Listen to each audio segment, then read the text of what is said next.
India கூட்டணியில் இருக்கும் கட்சிகளை விமர்சனம் செய்வார். அதனால அவர்களோடு சேர்ந்தால் புரிந்தவர்கள், அவர்களை எதிர்த்தால் அவர்கள் ஊழல்வாதிகள் என்பது ஒரு கொச்சையான அரசியலை பாஜக பின்பற்றி. தமிழிசை தூத்துக்குடி வைக்க போறதா சொல்றாங்க. எந்த ஒரு இருந்தாலும் டெபாசிட்டுக்கு அவர் போராட வேண்டும். அப்படி இந்த நிலைமை வரைக்கும் அப்படி களம் போகவில்லை. இந்தியா கூட்டணி வர்சஸ் அப்படி என்பதுதான் இருக்கிறதே தவிர பிஜேபிக்கு தமிழ்நாட்டில் களம் இல்லை. மற்ற இடத்துல தான் களம் இருக்கு, இங்க தமிழ்நாட்டில் களம் இல்லை. அதிமுக நிலைமை எப்படின்னு பாக்குறீங்க? அதாவது கூட்டணிக்காக பரிதாபமான நிலைமையில் இருக்கிறார்கள். நம்முடைய நாடாளுமன்ற உறுப்பினர் திரு கார்த்தி சிதம்பரம் அவர்கள் சிவகங்கை தொகுதியை காங்கிரஸுக்கு ஒதுக்கி தந்ததற்காக இங்கே நன்றி தெரிவித்து நன்றி தெரிவித்திருக்காங்க. அதுதான் அந்த விஷயம். தொடர்ச்சியா மோடி தொடர்ச்சியா பிரச்சாரத்துக்கு வராரு. இன்னைக்கு தமிழ்நாட்டில் கிடைச்சிருக்க ஆதரவுனால திமுகவுக்கு தூக்கம் போயிடுச்சு அப்படின்னு சொல்லி விமர்சனம் பண்ணியிருக்காரு. எப்படி பாக்குறீங்க? அதாவது நாடே இதை பத்தி தான் பேசுதுன்னு சொல்லியிருக்காரு. அதாவது மோடிக்கு தான் தூக்கம் போச்சது வரை எங்களுக்கு தூக்கம் போகல. நாங்கள் நிம்மதியாக தூங்குறோம். ஏன்னா வெற்றிக்கடி எங்கள் கையில் இருக்கிறது. அச்சப்பட வேண்டிய அவசியம் எங்களுக்கு கிடையாது, பயப்பட வேண்டிய அவசியம் கிடையாது. நான் நிம்மதியான தூக்கம். மோடி அடிக்கடி வருவதால் அவருக்கு தோல்வி நிச்சயம் என்பது எங்களுக்கு தெரிந்து விட்டது. எனவே தான் அடிக்கடி வந்து கொண்டிருக்கிறார். எனவே இன்றைக்கு நிம்மதியாக இன்றைக்கு ஓய்வெடுத்துக் கொண்டு அதே நேரத்திலே சிறப்பாக களத்தில் தேர்தல் பணி ஆற்றிக் கொண்டிருப்பதால் இந்தியா கூட்டணி. அவர் பேசும்போது முன்னாள் முதல்வர் ஜெயலலிதாவை எவ்வாறு திமுக இழிவுபடுத்தினாங்க நினைச்சு பாருங்கன்னு சொல்லியிருக்காரு. அவர் எப்படிலாம் பண்ணாருன்னு அவர் நினைச்சு பார்த்துக்கிட்டோம். அவங்க என்ன மரியாதையாக கொடுத்தாரு, அவர் அதை நினைச்சு பார்த்துக்கிட்டா போதும். நாங்கள் யாரையுமே இழிவுபடுத்த வேண்டிய அவசியம் கிடையாது. அரசியல் ரீதியாக யாரை எதிர்க்க வேண்டுமோ அந்த எதிர்த்து எதிர்த்து தான் ஆக வேண்டுமே தவிர அதற்காக வேண்டி தூக்கி வைத்துக் கொண்டெல்லாம் யாரும் ஆட மாட்டார்கள். எங்களை பொறுத்த வரைக்கும் நாங்கள் கட்சி ரீதியாக கொள்கை ரீதியாகத்தான் எதிர்த்திருப்போமே தவிர தனிப்பட்ட முறையில் எதிர்த்தது கிடையாது. ஆனால் அதே நேரத்திலே தலைவர் கலைஞரை எந்த அளவுக்கு சட்டமன்றத்திலே இன்றைக்கு ராலிமலை சட்டமன்ற உறுப்பினராக இருக்கக்கூடிய விஜயபாஸ்கர் விமர்சனம் செய்தார். அதை கேட்டு எப்படியெல்லாம் ஜெயலலிதா சிரித்தார் என்பதை அந்த பழைய காட்சிகளை எல்லாம் நீங்கள் பாருங்கள், தெரியும். தள்ளுவண்டி என்றெல்லாம் சொல்லி என்ன அளவுக்கு மோசமாக பேசி அமைச்சர் பதவி பெற்றார் என்பது நாடிருந்த உண்மை என்பது உங்களுக்கு தெரியும். பாருங்க,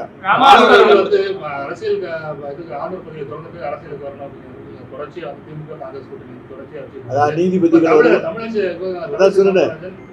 பிஜேபிக்கு ஆதரவாக செயல்படக்கூடிய நீதிபதிகள் வருவார்கள், ஆளுநர்கள் வருவார்கள். ஆளுநர் என்பது அவர்களே நியமிக்கின்றவர்கள் தான். நம்முடைய மாண்புமிகு நம்முடைய தமிழ்நாடு ஆளுநர் கூட பீகாரில் சென்று போட்டியிடுவார் என்று ஒரு செய்தி வந்து கொண்டிருக்கிறது. அப்படி வந்தால் அது மிகவும் நல்ல ஒரு செய்தியாகவும் இருக்கும்.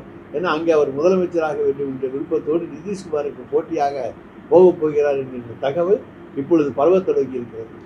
சட்டத்துக்கு எதிராக மத்திய அரசு பதில் எடுக்க சொல்லி உச்சநீதிமன்றம் சொல்லியிருக்காங்க. பாக்குறீங்க, சிஏஏ சட்டத்துக்கு எதிராக வழக்கில் மத்திய அரசு பதில் அளிக்கணும்னு சொல்லி உச்சநீதிமன்றம் சொல்லியிருக்கு. அதாவது நாங்கள் ஆரம்பத்திலிருந்து சிஏஏ எதிர்த்து கொண்டிருக்கிற இயக்கம் திராவிட முன்னேற்ற கழகம், எங்களுடைய இந்தியா கூட்டணியில் கட்சிகள். ஆனால் அன்னைக்கு இந்த சட்டம் நிறைவேறாமல் தடுக்கணும்னு நினைச்சிருந்தால் அண்ணா திராவிட முன்னேற்ற கழகம் தடுத்திருக்க முடியும்.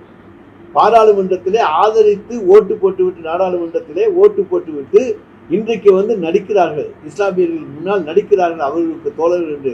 இந்த சட்டம் அன்றைக்கு நினைத்திருந்தால், அதிமுக நினைத்திருந்தால் அவருடைய உறுப்பினர்கள் வாக்களிக்காமல் இருந்திருப்பார்கள். ஆனால் அன்றைக்கே அந்த சட்டம் நிறைவேறியிருக்காங்க. எனவே இந்த சட்டத்துக்கு இஸ்லாமியர்களுக்கு முழுக்க எதிரிகள் அண்ணா திராவிட முன்னேற்ற கழகத்தை சேர்ந்தவர், குறிப்பாக எடப்பாடி பழனிசாமி. தூத்துக்குடி வைக்க போறதா சொல்றாங்க. எந்த ஒரு இருந்தாலும் டெபாசிட்டுக்கு அவர் போராட வேண்டும். சார், பொன்முடியை பதவியேற்க கூடாதுன்றதுக்காக தான் ஆளுநர் டெல்லி பயணம் போனார் அப்படின்னு தகவல் இருக்காரு. இருக்கலாம். ராமதாஸோட அனுபவமும் அன்புமணியோட திறமையை பாஜக கூட்டணி வெற்றிக்கு வழிவகுக்கும் சொல்லி மோடி சொல்லியிருக்காரு. எப்படி பாக்குறீங்க அன்புமணியோட திறமையை? அதாவது வடக்குல கடந்த சட்டமன்ற தேர்தல், நாடாளுமன்ற தேர்தலெல்லாம் என்ன நடந்தது என்பது எல்லாருக்கும் தெரியும். எங்களுடைய கூட்டணி பலம் வாய்ந்த கூட்டணி. எனவே பலவீனமானவர்களை பற்றி நாங்கள் பேச வேண்டிய அவசியம் கிடையாது. ஏற்கனவே தமிழ்நாடு அரசோட திட்டங்களை பற்றி மகளிர் உரிமை கொடுக்கறத பற்றி குஷ்பு விமர்சனம் பண்ணியிருந்தாங்க. அதே போல நிர்மலா சீதாராமனும் அந்த விமர்சனத்தை முன் வச்சிருக்காங்க. அதுக்கு தமிழக பெண்கள் சரியான பதிலடியை தேர்தல் களத்தில் தருவார்கள். ஒரு ஓட்டு கூட பாஜக கூட்டணிக்கு போட மாட்டாங்க. சார், சிஏஏ சட்டம் நம்ம அமல்படுத்த மாட்டோம்னு நம்ம முதல்வர் சொல்லியிருக்காங்க. ஆனா மத்திய அமைச்சர் அமித்ஷா சொல்லியிருக்காரு இது மத்திய அரசோட சட்டம், இது மாநிலங்களுக்கு அந்த உரிமை இல்லைன்னு சொல்லி நீங்களே தான் சொல்லியிருக்கீங்க. நீதிமன்றத்துக்கு போயிருக்காங்க, நீதிமன்றத்திலிருந்து மத்திய அரசுக்கு நோட்டீஸ் அனுப்பிச்சிருக்காங்கன்னு சொல்றீங்க. அந்த இதுக்கப்புறம் முடிவு வரட்டு பார்த்துக்குவோம். நாங்க இந்தியா கூட்டணி ஆட்சிக்கு வந்த உடனே நாங்க வாபஸ் வாங்கிட்டு போறோம். கார்த்திக் சார், கடந்த தேர்தல் முடிவு நாடாளுமன்ற தேர்தல் வெற்றி பெற்ற பிறகு செய்தியாளர் சந்திக்கும் பொழுது நம்முடைய வெற்றி மகிழ்ச்சியை அளிக்கக்கூடிய அளவுக்கு கிடையாது, நாம் தமிழர் கட்சி வந்து ரொம்ப போட்டிகள் நம்மளோட இருக்கிறாங்க, அதுக்காக வேலைகளை கடுமையாக பார்க்கணும்னு சொல்லியிருந்தீங்க. அதை எப்படி பார்க்கணும் சார்? சரி, நாம் தமிழருக்கு ஒரு டிரான்சிட்டரி ஓட்டு தான். அவர்களுக்கு எப்படி ஓட்டுனாக்க ஒரு ப்ரொட்டஸ்ட் ஓட்டு, ஒரு குறிப்பிட்ட வயது இளைஞர்கள் மட்டும்தான் வாக்களிக்கிறார்களே தவிர ஒரு தேர்தலில் வாக்களித்தவர்கள் அடுத்த தேர்தலில் அவர்களுக்கு வாக்களிப்பது கிடையாது. பார்த்தீங்கன்னா ஒரு தேர்தலில் அவர்கள் கட்சியில் இருக்கும் உறுப்பினர்கள் அல்ல வேட்பாளர்களே பார்த்தீங்கன்னா அடுத்த தேர்தல் அந்த கட்சியில் இருக்க மாட்டாங்க. ஒரு டிரான்சிட்டரி ஓட்டு, ஒரு ப்ரொட்டஸ்ட் ஓட்டு. அந்த இளைஞர்களை வந்து கொஞ்சம் சமுதாயத்தில் வந்து ஒரு எதிர்ப்பை தெரிவிக்க வேண்டும். அது வந்து ஆன்டி எஸ்டாப்ளிஷ்மெண்ட், யார் எஸ்டாப்ளிஷ்மெண்ட்டாக இருந்தாலும் ஒரு ஆன்டி எஸ்டாப்ளிஷ்மெண்ட் ஓட்டாக அவர்கள் வாக்களிக்கிறார்கள். அந்த இளைஞர்களோடு நாம் இன்னும் அதிக அளவில் தொடர்பு வைத்துக் கொண்டு அவர்களுடைய எதிர்பார்ப்புகளை பூர்த்தி செய்ய வேண்டியது என்னை பொறுத்தவரை சமுதாயத்தோட கடமை. ஆனா பாமக அதிமுக கூப்பிட்டு இருந்தாங்க, இப்ப பாஜகவோட சேர்ந்திருக்கனால அதை எப்படி பாக்குறீங்க? சரி, பாஜக நேற்று வரைக்கும் அவர் தான் வந்து வாரிசு அரசியல் பேசிக்கிட்டு அவர் வச்சிருக்க கட்சி அத்தனை கட்சியும் வாரிசு கட்சிகளை தான் அவர் கூட்டணி வைக்கிறார். இங்கே பார்த்தீங்கன்னா தெலுங்கு தேசத்தோட கூட்டணி வச்சுக்கிறாரு, அப்புறம் நவீன் பட்நாயக்கோட கூட்டணி வச்சுக்கிறாரு, அப்புறம் ஆர்எல்டியோட கூட்டணி வச்சுக்கிறாரு, பஸ்வான் கட்சியோட கூட்டணி வச்சுக்கிறாரு, இங்கே வந்து பாமகவோட கூட்டணி வச்சுக்கிறாரு. ஆனால் வாரிசு அரசியல்னு மற்ற இந்தியா கூட்டணியில் இருக்கும் கட்சிகளை வந்து விமர்சனம் செய்வார். அதனால் அவர்களோடு சேர்ந்தால் புரிந்தவர்கள், அவர்களை எதிர்த்தால் அவர்கள் வந்து ஊழல்வாதிகள் என்பது ஒரு கொச்சையான அரசியலை பாஜக பின்பற்றுகிறது. திமுக கூட்டணியில சிவகங்கை தொகுதி ஒதுக்கப்பட்டால் இப்பன்னு சொல்லியிருந்தீங்க, தாங்க முடிவுன்னா சொல்லியிருந்தீங்க. இப்போ திமுக எங்கள் கட்சியில் இன்றைக்கி தான் விருப்ப மனுவே வாங்குறாங்க. நாளைக்கு தான் எங்களுடைய ஸ்டேட் எலெக்ஷன் கமிட்டி சந்திக்க போகுது. அந்த கமிட்டியில் நானும் இருக்கிறேன். அதுக்கப்புறம் அவங்க பேனல் ஃபிக்ஸ் பண்ணி டெல்லிக்கு அனுப்புவாங்க. டெல்லியில் இருக்கிற சென்ட்ரல் எலெக்ஷன் கமிட்டி தான் இந்த 9 தொகுதிகளிலும் தமிழ்நாட்டில் பாண்டிச்சேரியில் இருக்க 10 தொகுதி யார் யார் நிற்பார்கள் என்பதை அறிவிக்க அதிகாரம் முழுக்க சென்ட்ரல் எலெக்ஷன் கமிட்டி தான் இருக்குது. என்னுடைய விருப்ப மனுவை நான் கண்டிப்பாக தாக்கல் செய்வேன். பிரதமரோட தமிழ்நாடு அண்ட் கேரளா ரோட் ஷோவை பற்றி நம்ம சரி, அவர்களுக்கு இன்ஃப்ராஸ்ட்ரக்சர் இருக்குது, போக்குவரத்து இருக்குது, பிரதமர் என்ற ஒரு பிம்பம் இருக்குது, அதனால் ரோட் ஷோ நடத்துகிறாங்க. ரோட் ஷோ நடத்துறதுனாலேயே அது வந்து இது தேர்தலில் வந்து நீங்கள் வந்து வெற்றி அடைவேன்னு சொல்ல முடியாது. அதனால சொல்கிறேன், அதெல்லாம் வந்து அவருடைய ஒரு ஷோ. அது வந்து அதை பார்ப்பதற்கு, வேடிக்கை பார்ப்பதற்கு கண்டிப்பாக கூட்டம் வரும். கண்டிப்பாக தப்பு. அதுக்காக இப்போ நோட்டீஸாக அனுப்பியிருக்காங்க. நான் இப்போ தான் படித்தேன். மாணவர்களை வந்து தேர்தல் பிரச்சாரத்தில் வந்து பயன்படுத்தக்கூடாது என்பது தேர்தல் ஆணையத்தோட விதி. அதோட விதியே இவங்க மீறி இருக்கிறாங்க. இப்போ தான் பார்த்தேன், அந்த எஜுகேஷன் ஆஃபீஸர், டிஸ்ட்ரிக்ட் எஜுகேஷன் ஆஃபீஸருக்கு நோட்டீஸ் அனுப்பியிருக்காரு. எஜுகேஷன் ஆஃபீஸர் ஸ்கூலுடைய ஹெட் மாஸ்டருக்கு நோட்டீஸ் அனுப்பியிருக்காரு, எப்படி நீங்கள் அவங்கள வந்து இந்த ரேலியில் கலந்துக்கிட்டு. இல்லை, இதில் நிறைய விதிமீறல்கள் இருக்குது பாஜகவோட. ஆனால் அதை தட்டி கேட்க வேண்டிய தேர்தல் கமிஷன், மற்ற நீதித்துறை எல்லாம் தட்டி கேட்க வேண்டிய இடத்தை தட்டி கேட்கணும். தமிழ்நாட்டில் இரு கட்சிக்கு மாறா இருக்கணுன்றதுக்காக 2024 சட்டமன்ற தேர்தலை முன்னிறுத்தி தான் கூட்டணியை சேர்ந்திருக்கணும்னு சொல்லி அன்புமணி பேசியிருக்காரு. அப்படி அவர் முதலமைச்சர் கொஞ்ச நாளைக்கு முன்னாடி சொல்லிட்டு இருந்தாரு. அது இன்னும் சொல்றாரா இல்லையான்னு அண்ணாமலைகிட்ட கேட்டு சொல்றேன். சார், தமிழ்மகன் அன்சாரி வந்து அதிமுக ஆதரவு தெரிவிக்கிறதுல இப்போ தற்சமய திமுக ஆதரவு தெரிவிச்சிருக்காரு. இது மேலும் கட்சியை வர இருக்கா, இல்லை திமுக கூட்டணி நிறைவு பெற்றதா சார்? சார், யார் ஆதரவு தெரிவித்தாலும் வரவேற்போம். எங்களுடைய கூட்டணி என்பது சீட்டு ஒதுக்கீடு என்பது முடிந்து விட்டது.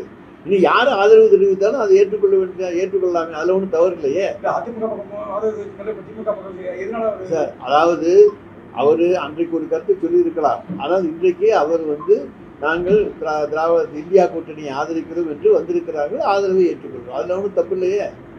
நீங்க முதல்ல பேசும்போது டெபாசிட்டுக்கே போராடணும்னு சொல்லியிருந்தீங்க. அந்த அளவு லோவா இருக்காங்களா? நிச்சயமா தூத்துக்குடியில் நின்னாங்கன்னா டெபாசிட்டுக்கு அவங்க போராடத்தாங்க. பிஜேபி நம்ம வந்து திமுக இந்தியா கூட்டணி வந்து அண்டர் எஸ்டிமேட் பண்ணக்கூடிய சூழ்நிலை நம்ம இருக்கோமா? ஏற்கனவே அவங்க வந்து பாஜக வளர்ந்துச்சுன்னு அவங்க வந்து சொல்றாங்க. அதாவது யாருமே ஒண்ணு நான் வளர்றது எந்த கட்சியும் சொல்ல மாட்டேன். அவங்க வளர்ந்ததுன்னு தான் சொல்லிட்டு இருப்பாங்க. ஆனால் உண்மையான வளர்ச்சி தேர்தலில் தான் தெரியும். நாங்கள் சொல்கிறது உண்மையாக பொய்யான்னு தேர்தல் முடிவில் தெரிஞ்சுக்கோங்க. தமிழ்நாட்டில் எத்தனை தடவை குட்டிக்காரணம் போட்டாலும் தாமரை மலராது. அதுதான் எங்களுடைய ஒரே கருத்து. தமிழக மக்கள் ஏற்றுக்கொள்ள மாட்டார்கள். இது திராவிட பூமி. இங்கே நிச்சயமாக எந்த கருத்துக்கு இடம் இல்லை. போட்டி வேற மாதிரி போயிடுச்சோ. திமுக ஒரு அலைன்ஸா இருக்கு, அவங்க 2 பேருக்குள்ள 2வது யாரு பிடிக்குங்கிற போட்டியா இருக்கும். 2வது யார் வர்றாங்கன்னு போட்டுட்டு இருக்கட்டும், அதை பற்றி எங்களுக்கு ஒன்றும் கவலை இல்லை.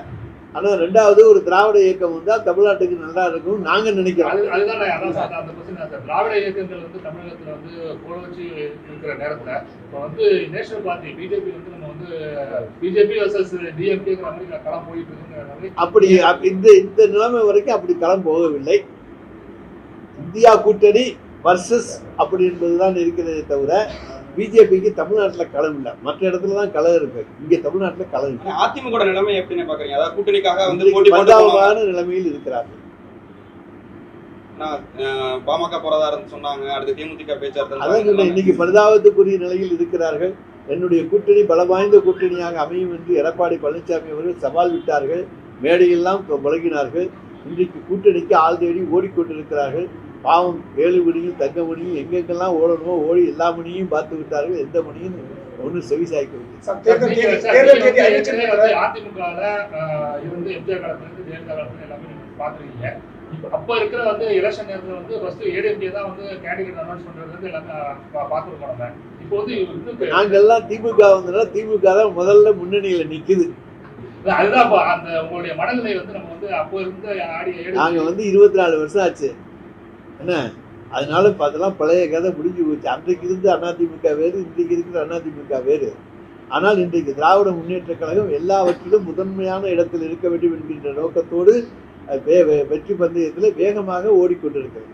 சார், தேர்தல் தேதி அறிவிச்ச நேரத்தில் முதல் கட்டமாகவும் அதுவும் ஒரே கட்டமாகவும் தேர்தல் தமிழ்நாடு நடக்குதுன்னு சொல்லும்போது தமிழ்நாடு காங்கிரஸ் செல்வ பிறந்தகை சொல்லியிருந்தாரு, தேர்தல் கமிஷனுக்கும் பாஜகவுக்கும் ஒரு உடன்படிக்கை இருக்கிற மாதிரி சொல்லியிருந்தாரு. அது எந்த அளவுக்கு சார்? எங்களை பொறுத்த வரைக்கும் இதன் மூலமாக தமிழ்நாடு வந்து அமைதி பூங்கா என்பது எடுத்துக்காட்டாக வந்திருக்கிறது என்று தான் எடுத்துக்கொள்ளணும். ரொம்ப சுமூகமாக தேர்தல் நடத்தக்கூடிய சூழ்நிலை இந்தியாவிலேயே தமிழ்நாட்டில் தான் இருக்குது. அதனால முதல் கட்டத்திலே நம்ம முடிக்கிறதுக்கு எந்த விதமான பிரச்சனையும் கிடையாதுன்னு எடுத்துக்கொண்டதாக ஒரு கருத்தையும் நாம் அந்த மாதிரியான கோணத்திலையும் எடுத்துக்கொள்ளலாம். ஆனால் வந்து தேர்தல் கமிஷனுக்கும் பிஜேபிக்கு கூட்டணி என்பது நாடறிந்த உண்மை. இப்போ நாங்கள் வந்து யாரோடு எல்லாம் போட்டி போடணும்னா பிஜேபி தேர்தல் கமிஷன் எல்லாத்தோடையும் சேர்த்து தான் நாங்கள் மோதிக்கிட்டு இருக்க வேண்டியிருக்கோம். எங்களுக்கு எவ்வளவு அச்சுறுத்தல் வருகிறது என்பதை இப்போ காலப்போக்கிலே பார்ப்பீர்கள். தேர்தல் கமிஷன் எப்படி ஒருதலை பட்சமாக நடந்து கொள்கிறது என்பதை பத்திரிகையாளர்கள் தான் நாட்டுக்கு எடுத்து சொல்ல வேண்டும். சார், அப்படி இருக்கிற காலகட்டத்தில் திமுக இந்தியா கூட்டணி வந்து அந்த அளவுக்கு எல்லாவற்றையும் மக்கள் சக்தி வெற்றி காணும். எதையுமே மக்கள் சக்தி முன்னால எதுவுமே கிடையாது. அதை மக்கள் சக்தி நிச்சயமாக வெற்றி காணும், அவர்களை எல்லாம் முறியடிக்கும். மோடி பேசும்போது சொல்லியிருக்காரு, விகே மூப்பனார பிரதமர் ஆகாம தடுத்து வந்து காங்கிரஸ்காரங்கன்னு சொல்லியிருக்காரு. அதுக்கு பாக்குறீங்க? காரில் நடந்த சம்பவங்களை எல்லாம் இப்போ பேச முடியாது. அது வந்து அப்போ ஒரு கூட்டணி அரசாங்கம் அமைந்தது, அதில் கூட்டணி தலைவர்கள் முடிவெடுத்தார்களே தவிர எடுத்தோடனே இப்போ வந்து மோடி நிறைய சொல்லுவார், 15 லட்சம் கூட உங்கள் பேங்க் அக்கௌண்ட்டில் போடுறேன்னு சொன்னார். அதை கேட்க மாட்டேன். 15 லட்சம் போடுறேன்னா நிறைய சொல்லுவார். வேறு அவர் வந்து ஆட்சியில் வந்த உடனே நம்மளுடைய மீனவர்களை வந்து யாரும் கைது செய்ய மாட்டாங்க, போட்டை பிடிக்க மாட்டாருன்னு சொன்னார். வாரம் பிடிச்சிட்டு இருக்கிறாங்க, வாரம் போட்டு போயிட்டே தான் இருக்குது. இன்றைக்கி அதுக்கு இன்னும் ஒரு விடுவு காலம் வரல. நிறைய சொன்னார், ஒரு வருஷத்துக்கு இத்தனை வேலை வாய்ப்பு உருவாக்குன்னு சொன்னார், ஒன்றையும் காணோம். அதனால் மோடி சொல்கிறது எல்லாத்தையுமே சீரியஸாக எடுத்துக்க முடியாது.